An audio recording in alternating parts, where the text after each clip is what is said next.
Cocaine Bear, a film that's about as subtle and straightforward as its title. The bear does indeed do cocaine, and the results are grisly. Based on the kinda sort of true story of a black bear that stumbled across a jettisoned stash of cocaine and ingested it, the film follows a set of fictional characters: a mother looking for her lost daughter, a pair of drug dealers looking for the lost coke, some teenage delinquents looking to cause trouble, and a cop looking for the men responsible for the botched drug drop. But along the way, they all come across the cocaine bear as it goes on a coke-fueled rampage, killing nearly everyone in its path. If I wanted to, I could make this review very short. If you think you'll like a film called Cocaine Bear, you'll probably have a real good time with this one. The premise is the kind of thing that you might expect for one of those ridiculous straight-to-TV indie horror flicks, except this was actually made by a major studio and they put real money behind this. And thankfully, the film has a level of camp and self-awareness to it.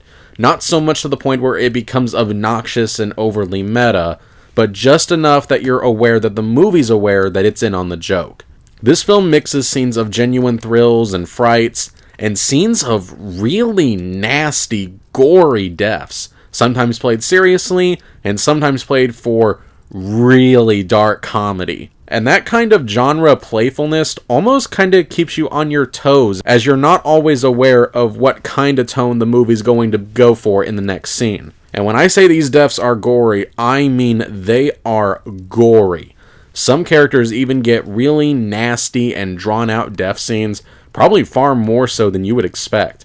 I'm actually kind of curious as to what a horror film directed by Elizabeth Banks would look like. She's actually pretty good at building tension, and even works in some surprisingly effective jump scares. And while yes, the film does rely a bit too much on CGI blood, the film makes up for it by making the gore effects so nasty that they stand out, and by using practical blood for a couple of the kills. This is a horror comedy thriller that understands that in order for this film to work, it still needs to have genuine thrills in it.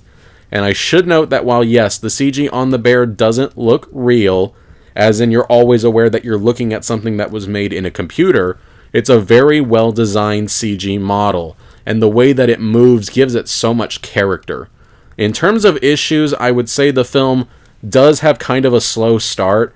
After the opening kill, it does take probably about another half an hour before the bear returns onto the scene. To an extent, it is kind of necessary because it needs to set up who these characters are and get them into the situation before throwing them to the wolves, so to speak. So I understand why it's there, and unfortunately that's also when the film's humor is at its weakest. There are a couple of jokes in here that are genuine groaners, and the film kind of gives this long pause as if it's waiting for the audience to stop laughing. So yeah, the first act is just kind of okay-ish at best.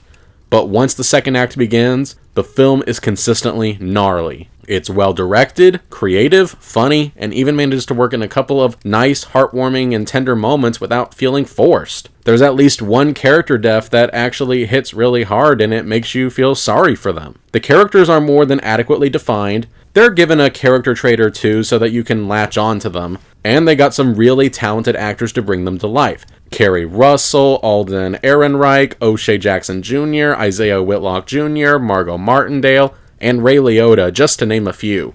Even the two kid actors, Brooklyn Prince and Christian Convery, are two good child actors, and they do well here. Also, for those wondering, Ray Liotta does give a good, solid performance. And it's perhaps fitting that a film about a bear that does cocaine was one of his final film roles. Rest in peace. Anyway, this isn't the most polished thing in existence.